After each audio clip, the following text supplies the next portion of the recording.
Je t'assure, ça là, ce que je vais t'enseigner, c'est un antidote contre le gourmand gospel. Salut à tous et j'espère que vous allez bien. Là, on se retrouve dans la seconde partie du podcast qu'on avait tourné avec Eunim. On n'a pas changé de vêtements, j'ai toujours ma chaîne, j'ai toujours mon truc, voilà. Cette vidéo sera un peu différente des autres, ça sera vraiment beaucoup d'exhortations et de versets. Souvent, je fais des podcasts, voilà, témoignages, exhortations, nanani. Mais là, c'est vraiment un témoignage pur enseignement pour éviter tout ce qui est trauma, pour éviter tout ce qui est peine de cœur, etc. Vraiment. Le gourmand gospel. Exactement. Gourmand gospel. C'est un antidote contre le gourmand gospel. Je t'assure. Ça, là, ce que je vais t'enseigner, c'est un antidote contre le gourmand gospel. Premièrement, qu'est-ce que une relation? Qu'est-ce qu'un mariage? Et là, on parle plutôt des relations amoureuses. Quand on parle de relations amoureuses, on parle du mariage. Et le mariage, en tant que chrétien, c'est quelque chose qui nous intéresse tous. Et la preuve, ne savez-vous pas que celui qui s'attache à la prostituée est un seul corps avec elle, car il est dit, les deux deviendront une seule chair. En soi, le mariage, c'est quoi? C'est dès qu'il y a un rapport sexuel. Le mariage, c'est pas un costume noir et une robe blanche. Le mariage, c'est pas aller devant un pasteur ou devant un maire. Le mariage, c'est tout d'abord une relation sexuelle qui se concrétise comme étant un mariage dans le monde spirituel. Spirituellement parlant, dès qu'il y a un rapport sexuel, il y a une alliance qui est concrétisée et c'est ça qu'on appelle un mariage. C'est pourquoi Paul dit, ne savez-vous pas qu'en vous attachant à une prostituée, vous formez une seule chair. Dès que tu formes une seule chair avec une personne, concrètement, on va parler français, dès que tu couches avec une personne, vous vous êtes marié. Spirituellement, vous êtes marié. Et à chaque fois que tu couches et que tu recouches avec une personne, du coup, tu brises l'alliance précédente et tu fais une autre alliance avec la personne. Donc, si tu as eu 10 relations, tu as eu 10 mariages. Spirituellement parlant, à chaque fois que tu couches et que tu découches, tu couches et que tu découches, tu brises des alliances et tu attires un jugement. Parce que cette relation n'est pas bénie de Dieu, cette relation n'est pas adhérée, n'est pas autorisée par Dieu. C'est Dieu qui a instauré le mariage, c'est Dieu qui a établi le mariage et donc c'est à lui que revient le droit de fixer les normes du mariage. Et si tu outrepasses cela en faisant ce que toi tu veux, tu vas attirer des jugements que Dieu a établis pour ceux qui allaient désobéir. Depuis, on parle de relations. Pourquoi on parle de gourmand gospel? Pourquoi on parle de tout ça? Pourquoi le mariage attise beaucoup de foule dans l'église? Parce que le mariage, c'est le laboratoire de création de tout homme. Tout homme naît d'un mariage. Tout homme, parce qu'on a compris que le mariage, c'est une relation sexuelle. Et tu proviens d'un mariage entre deux personnes. Si tu attaques le mariage, tu attaques automatiquement ce qui en sortira. Et si tu bénis un mariage, tu bénis automatiquement ce qui en sortira. Donc pourquoi le mariage c'est important? C'est parce que c'est la première institution qui permet à l'homme d'entrer dans la société. Si tu contrôles cette institution-là, tu contrôles automatiquement l'homme. C'est ce que j'appelle la plateforme initiale. Le mariage, c'est la plateforme initiale. Et elle dépend automatiquement des deux personnes qui se sont unies. Donc le mari et la femme. Donc, pour qu'il y ait un mariage, il faut qu'il y ait deux personnes, n'est-ce pas? Ouais. Ok. Qu'est-ce qu'on peut comprendre d'après ce que Eunim nous a expliqué dans son témoignage? C'est que pour que le mariage puisse être une réussite, il faut comprendre quel est le but du mariage. Pourquoi se mettre dans une relation? Vous allez voir que dans le témoignage d'Eunim, le but est un peu abstrait. Il y en a pas? Et il n'y en a pas exactement. La Bible nous dit dans Genèse 1, verset 26, « Puis Dieu dit, faisons l'homme à notre image, selon notre ressemblance, et qu'il domine sur tous les poissons de la mer, de la terre, etc., des oiseaux du ciel, etc., etc. » Moi, j'ai relevé 3 points. Le premier point, c'est la nature des parents. Pour qu'il y ait un mariage, il faut qu'il y ait 2 personnes. Vraiment, retenez bien tout ce que je vais dire parce que avec tous les versets que je vais dire après, vous allez comprendre pourquoi les 2 types de personnes qui vont s'associer pour créer le mariage, vous allez comprendre pourquoi c'est important d'identifier quels sont ces 2 types de personnes-là. Parce que tu en fais partie. Un jour, toi, tu vas rencontrer une personne et avec cette personne, vous allez faire un mariage. La deuxième raison pour laquelle la plateforme initiale qu'est le mariage est importante, c'est parce que le mariage définit l'environnement dans lequel tes enfants dans lequel ta postérité va être éduquée et va être introduite dans la société. Et enfin, la troisième chose qui rend le mariage important, c'est parce que c'est une institution prometteuse que le diable s'empresse d'attaquer afin, encore une fois, de contrôler le laboratoire qu'est le mariage qui a introduit tous les hommes sur cette terre. Adam et Ève étaient dans le jardin d'Éden et il est venu auprès de Ève afin de la séduire. Donc, on comprend que le mariage est très, très, très, très, très important. Si tu sens que dans un domaine de ta vie, le diable t'attaque beaucoup là-bas, mon gars, il faut vraiment que tu te concentres parce que là-bas, il y a quelque chose de prometteur. Le diable ne peut pas s'acharner à travailler quelque part si là-bas, c'est pas prometteur. On t'a beaucoup dit que oui, faut pas être fanatique du mariage, etc. C'est vrai. Mais sache que moi, j'apporte un point d'honneur sur le mariage parce que c'est très, très, très, très important. Qu'est-ce que n'est pas le but du mariage? Pour toi, c'est quoi? Qu'est-ce que ça n'est pas? Le but n'est pas d'avoir des rapports sexuels dans la sainteté. Le but n'est pas non plus d'avoir des enfants, ni d'avoir un foyer épanoui. Et du coup, la question, c'est qu'est-ce que le but? Question. Et le but se trouve dans la parole de Dieu, dans le verset Genèse 1, verset 26. Puis Dieu dit, faisons l'homme à notre image. Jusqu'à là, tout est d'accord. Selon notre ressemblance. Pourquoi Dieu insiste? Il dit à notre image, il insiste, il dit encore selon notre ressemblance, afin qu'il domine. Donc, on comprend que le but ultime du mariage, c'est un mandat de domination. Amen. Pourquoi? Parce que quand Dieu dit créons l'homme à notre image, c'est pas l'homme, le sexe masculin, non. C'est homme-femme. Créons l'humanité afin qu'elle puisse dominer. Et donc, comme on parle d'humanité, automatiquement, on parle d'un homme et d'une femme, donc du mariage. Donc, le but ultime du mariage, c'est de répondre à un mandat que Dieu a prononcé dans Genèse. Toi et ton futur mari ou de ta future femme, lorsque vous allez vous rencontrer, comme l'a dit Eunim, le but, c'est pas d'avoir des relations dans la sainteté. Le but, parce qu'à ce moment-là, il n'y a même pas de relation quand Dieu prononce ce mandat. Il n'y a même pas d'enfant. Il n'y a même pas de foyer. Non, il y a juste un mandat qui est donné. Et donc, automatiquement, le but du mariage, c'est de répondre à ce mandat-là. Et en farfouillant un peu dans la Bible, je suis tombé sur ce verset qui va encore nous aiguiller et qui va nous conduire petit à petit sur la réponse. Quel est le but ultime du mariage? La réponse se trouve dans Matthieu 6, versets 9 à 13. Écoutez, les disciples demandent à Jésus, comment est-ce qu'on prie, etc. Ils lui posent beaucoup de questions. Et Jésus répond, il dit, Notre Père qui est aux cieux, que ton nom soit sanctifié, que ton règne vienne, que ta volonté soit faite sur la terre comme au ciel. Il faut que la volonté de Dieu soit faite sur la terre comme au ciel. C'est comme si le mandat de domination, de règne, se répète encore dans la prière du Notre Père. Ok. L'homme qui doit dominer, ce n'est pas n'importe quel homme. C'est l'homme qui doit d'abord être à l'image de Dieu et selon sa ressemblance. Vous allez voir que lorsque des parents ont des blessures intérieures, la maman a grandi en Afrique, toute son enfance, elle a été avec un père qui était absent. Un amour conditionnel. Tu travailles bien à l'école, on t'aime. Tu travailles pas, on t'aime pas.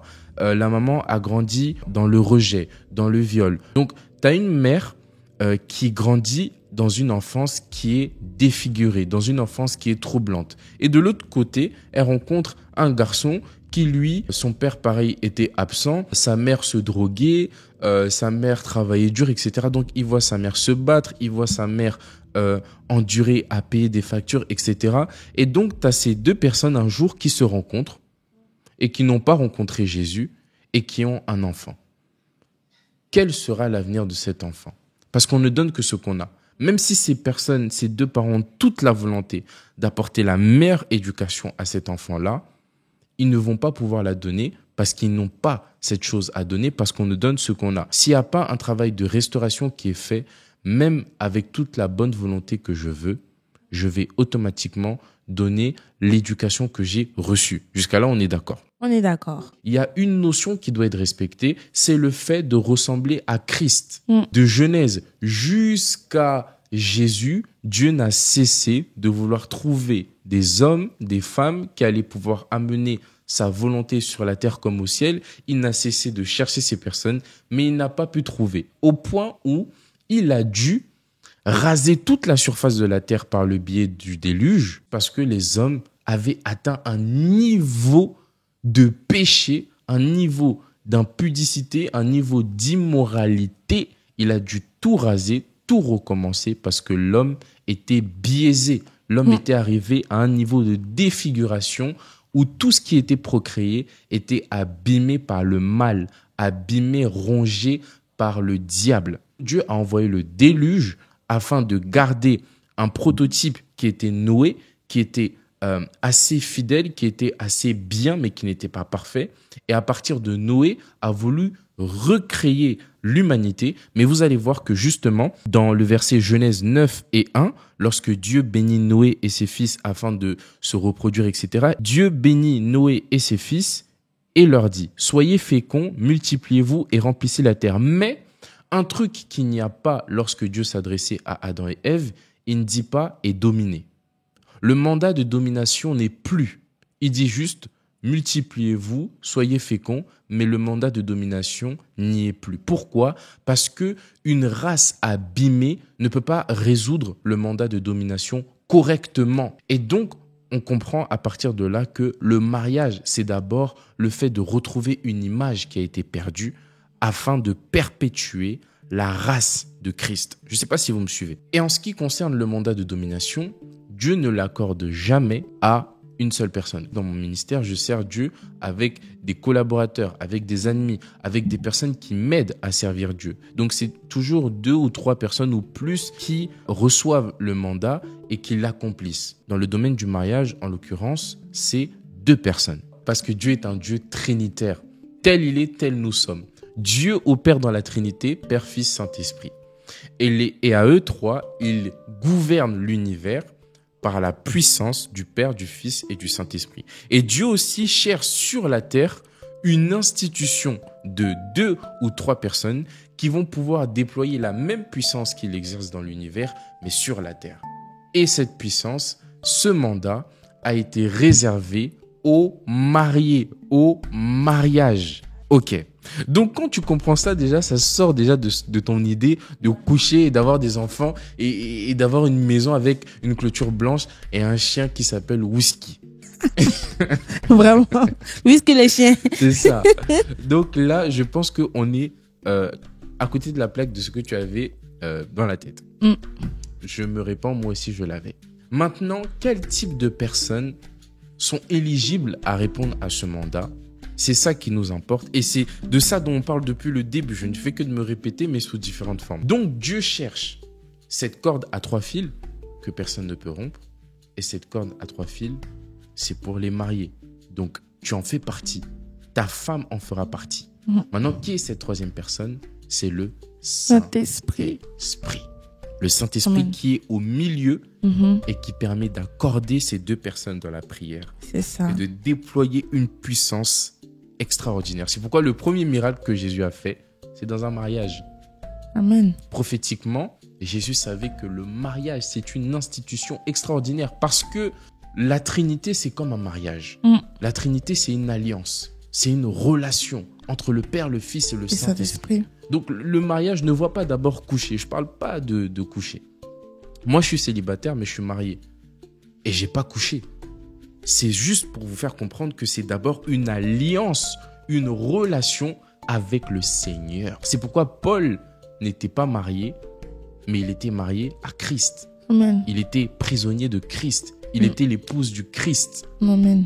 Donc, tu peux être célibataire, mais être marié. C'est ça. Et c'est quand tu comprends que, en soi, ton mari et ta femme, quand tu es dans cette dimension-là, quand tu es encore les trucs des bébés spirituels, tu vas te dire, mais Clinton, tu dis, tu abuse, etc. Sérieusement, mes frères et sœurs, ton mari ou ta femme, ça sera juste un plus. Ça sera la cerise sur le gâteau. C'est ça, exactement. Mais ça ne sera pas la source de ton bonheur. J'ai été très surpris un jour au Nîmes, quand le pasteur Marcelo, qui est mon père dans la foi, disait sur la chaire, un jour, je regardais Blanche, et puis quand je la regardais, parce que maman Blanche, elle est belle, elle était vraiment belle, tout ça. Et il disait, quand je la regardais, Au début, mon cœur faisait bou bou bou. Au début, quand on était ensemble, ça fait bou bou. Et un jour, je la regardais dans le lit, quand elle dormait. Et puis, j'ai dit, mais en fait, elle est pas terrible. Quand il a dit ça, j'ai dit, quoi? Donc, il dit, on rit là. Mais je t'assure, un jour, tu vas voir ton mari. Ouais. Bof, hein. Ouais. Tu vois, moi, je vais voir ma femme, je vais dire, bon on s'est assez vu. Ça y est, quoi. Exactement. Donc, mon frère, ma soeur, je te déçois. Tu vas être déçu. Un jour, tu vas voir ta femme, ton mari, avec un cinglé. Avec un cinglé. Tu vas le voir dormir, les orteils écartés. Tu vas dire, mais c'est quoi ça? C'est limite, sa présence t'énerve, en fait. Exactement. Un jour même, il va t'énerver. Tu vas te dire, mais lui. Oui, je sais pas si t'as vu aussi, je crois que c'était un podcast du pasteur Axel Lévy, ouais, qui disait qu'à plusieurs reprises, ils avaient voulu divorcer. Allez regarder en description. C'est trop fort. Ce podcast-là, là, comme tu l'as dit, il est incroyable. Il va vous faire comprendre la réalité du mariage. Le mariage, c'est pas d'abord un foyer épanoui, une femme avec la silhouette en S, ou un garçon avec la silhouette en V. C'est pas ça. Le mariage, c'est d'abord accepter de répondre à un mandat. Toi qui me regardes, tu joues un rôle décisif dans cette institution. Parce que tu es sûrement un homme ou sûrement une femme. Je ne pense pas que c'est un chat ou un chien ou une autruche qui me regarde. C'est un homme. Et donc, comme Dieu a dit dans Genèse, créons l'homme à notre image. Donc toi, déjà, nous deux d'ailleurs, nous sommes des hommes et nous sommes éligibles à ce mandat. Donc qui est éligible? Les hommes. Maintenant, quel type d'homme? Parce que selon la Bible, il y a deux types d'hommes. Il y a l'homme adamique d'Adam, qui a été déchu à cause du péché, et à l'homme spirituel par Christ, qui a été réconcilié par le sacrifice de Jésus à la croix. Donc, qui est éligible à ça? Ce sont les hommes. Quel type d'homme? Pas les hommes adamiques, parce que eux, ils ont échoué. Adam a échoué. Mais Christ, lui, il a réussi. Christ, lui, est l'homme qui a réussi à aller jusqu'au bout de la mission que Dieu lui a confiée, car à la croix, il a dit « Tout est accompli ». Donc, qui est éligible? Ce sont les hommes, à l'image de Christ. J'entre maintenant en profondeur. Plus tu vas ressembler à Jésus, plus tu vas attirer l'homme ou la femme de ta destinée. C'est ce qu'on appelle la loi des correspondances. Plus je travaille sur la personne que je suis, plus j'attire la personne qui doit marcher avec moi.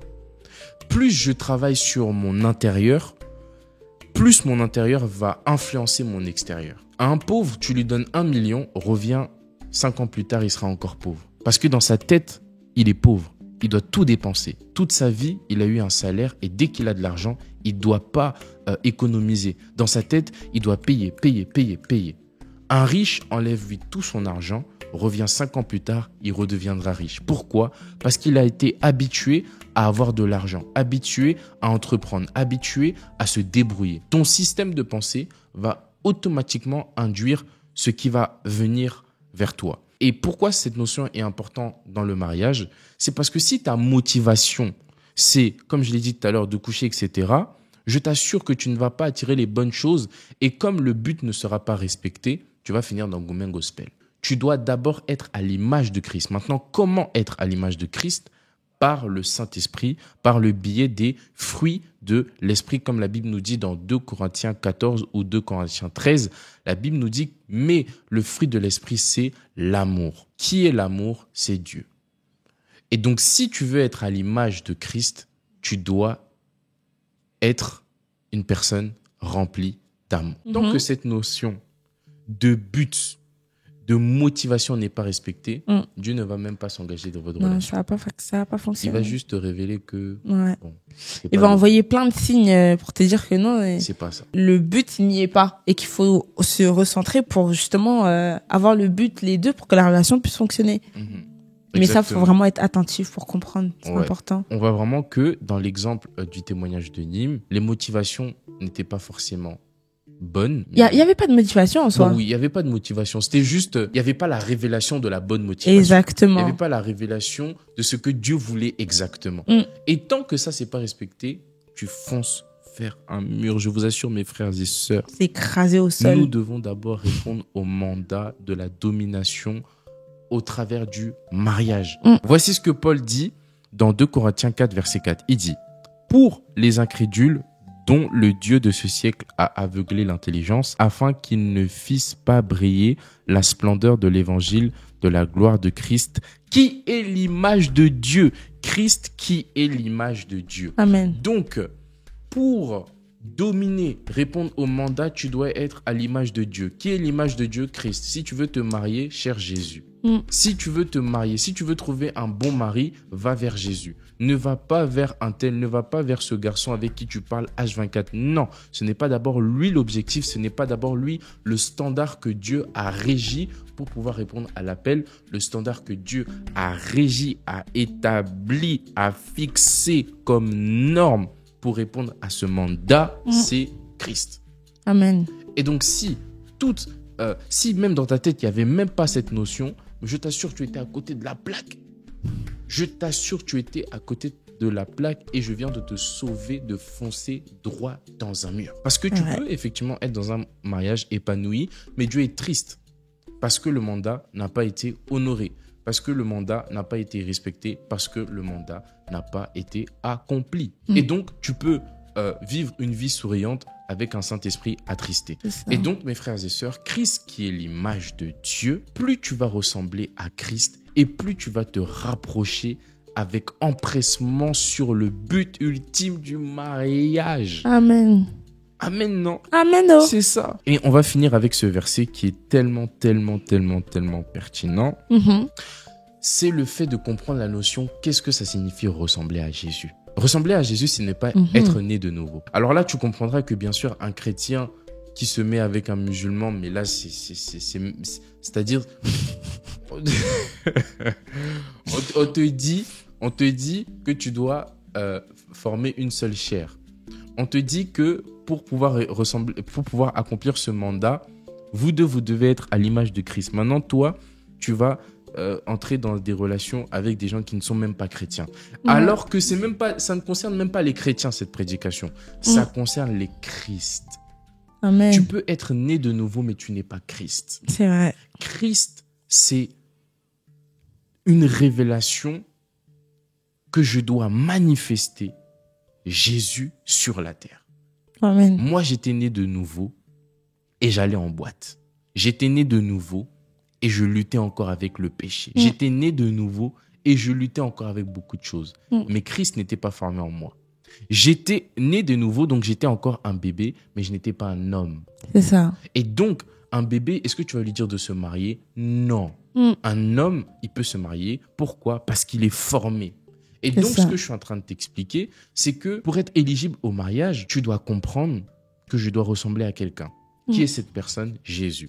Amen. Par quoi je peux lui ressembler? Au travers de la parole de Dieu, au travers de son esprit, qui, par ces deux outils, vont me tailler, vont me briser, vont me sculpter, vont que je sois... Quel autre adjectif je peux dire? Formaté. Vont me formater à ressembler à Jésus. Amen. Il y a une similitude avec mon témoignage un peu au tout début. Quand je disais que j'étais zélée, j'avais un zèle qui était très grand quand même, mais pour moi c'était pas le bon zèle, c'était un zèle amer, si je peux dire comme ça, parce qu'au début je pouvais tout faire pour Dieu et tout, mais j'étais pas encore formatée comme tu dis à vraiment être Christ, genre avoir le Christ en moi, si je peux dire. Et tu viens même de me faire penser à quelque chose. Vous étiez nés de nouveau, vous deux. Nés de nouveau, zélés. Exactement, zélés. Mais pourtant, on n'était pas prêts. Exactement. Et pourtant, vous n'étiez pas prêts. Donc, vraiment, ça confirme encore ce que je dis. C'est que tu peux être né de nouveau. Vous deux, vous êtes nés de nouveau. Vous priez, vous êtes à l'église. Ouais. Vous adorez, alléluia. Et puis, vous tenez les mains dans la présence de Dieu. Vous pleurez. C'est bien, je t'assure, c'est trop bien. Vraiment, c'est bien. Et c'est sans ironie. C'est bien, c'est un bon commencement. Mais tant que le Christ n'est pas formé, vous allez taper poteau. C'est vrai. Tant que le Christ n'est pas formé, vous allez taper poteau. Parce que Dieu n'est pas fou. Il sait ce qu'il fait, il sait ce qu'il dit. Il dit, créons l'homme à notre image. On appelle ça un pléonasme. C'est la répétition de quelque chose qui est déjà clair. Il dit, créons l'homme à notre image, selon notre ressemblance. Mais Dieu, on a compris à notre image. Tu n'avais pas besoin d'ajouter à notre ressemblance. Si j'ai besoin d'ajouter pour faire comprendre que ce n'est pas n'importe quel type de personne que je veux qu'il puisse se reproduire, que je veux qu'il puisse dominer, c'est d'abord ceux qui sont à mon image. Et on a vu, l'image de Dieu, c'est Christ. Donc, encore une fois, dans Galates 3, verset 19, « Mes enfants, pour qui j'éprouve de nouveau les douleurs de l'enfantement jusqu'à ce que le Christ soit formé en vous. » Donc, Paul est en train de dire que pour que le Christ soit formé, il parle bien que le Christ soit formé, mais il parle à des gens qui sont déjà nés de nouveau. Mais il leur dit, il faut que Christ soit formé. Pourquoi ? Il parle des douleurs de l'enfantement, parce que pour que Christ soit formé, ça fait mal. Tu dois te battre contre le monde, tu dois te battre contre le péché, tu dois te battre contre ta chair, tu dois te battre contre tes anciennes dimensions. Tu dois jamais être satisfait de là où tu es, mais tu dois toujours demander à Dieu de t'amener au cœur de sa volonté. Tu dois désirer ardemment Jésus. Et ça, ce n'est pas la dimension des nés de nouveau, ni des enfants de Dieu, ni des fils de Dieu, ni même des chrétiens. C'est la dimension des épouses.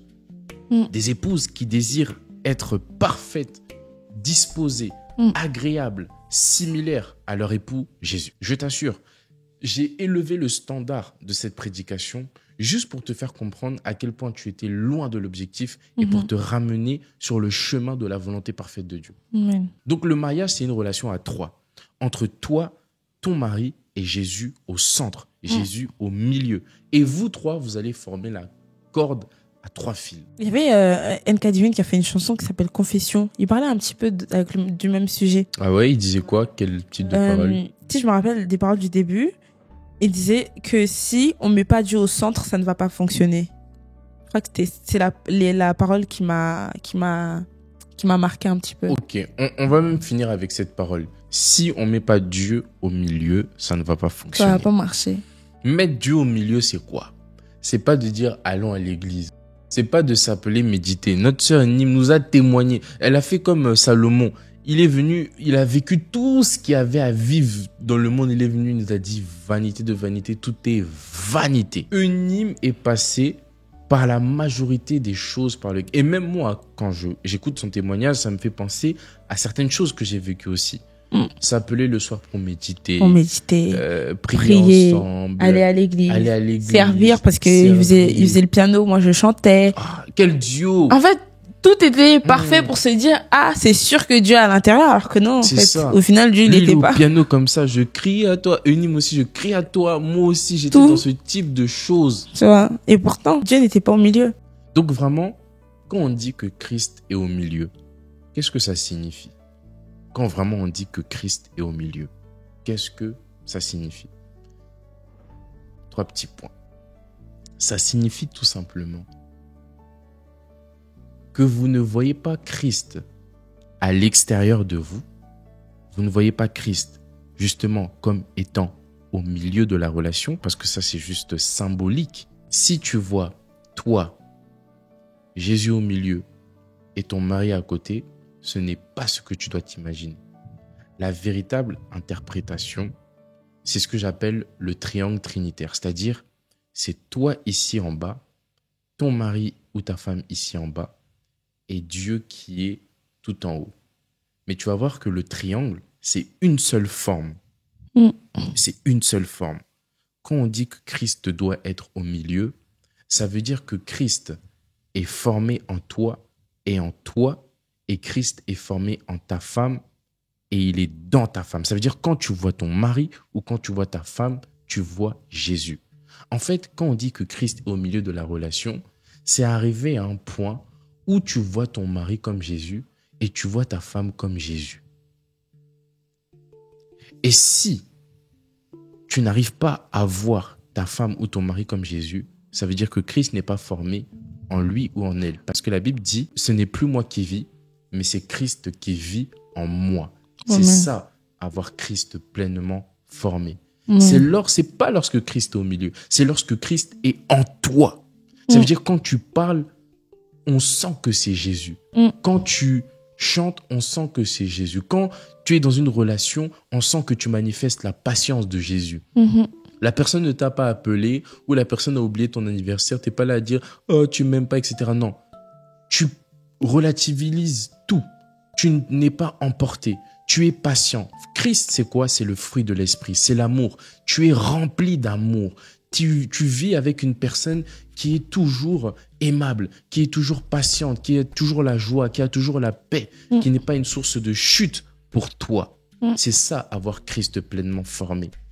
Et lorsque tu as Christ pleinement formé, lorsque tu as un bon mariage, c'est là où on n'aura pas le temps d'en parler aujourd'hui, mais je vous invite à aller regarder la prédication qui nous a inspiré le but ultime du mariage de l'apôtre Ivan Castano et son livre aussi qui sera en description.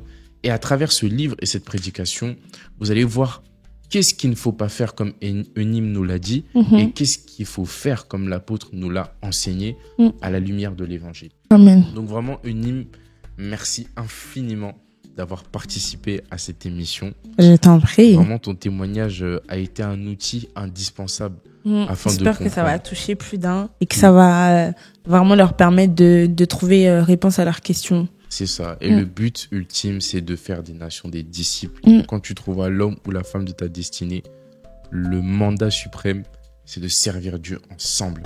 Et ça. Comme il a dit, dominer, multipliez-vous. Ça veut dire engendrer. Si je peux même dire, le but second du mariage, c'est d'engendrer des disciples. C'est que toi et ta femme ou toi et ton cheminant, vous puissiez travailler acharnement à faire des nations des disciples. On va être conduit dans un petit temps de prière que je vais clôturer, que je vais conduire, afin de prier pour toutes les personnes. Moi, je ne suis pas marié, mais comme je l'ai dit, je suis marié à Jésus et ce que j'ai, je te le donne.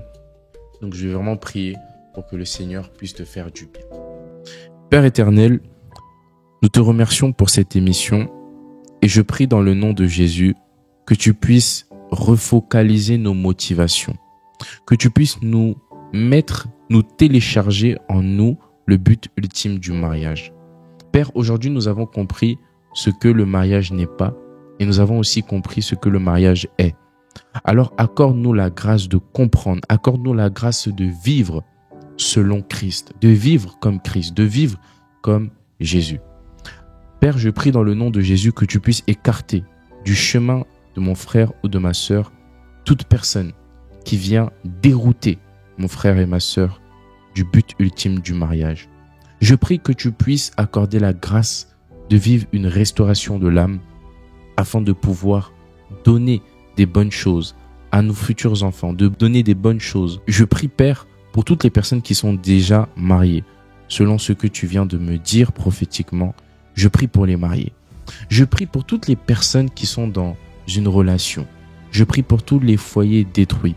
Je prie pour toutes les femmes, pour tous les hommes qui sont dans des périodes difficiles de leur relation.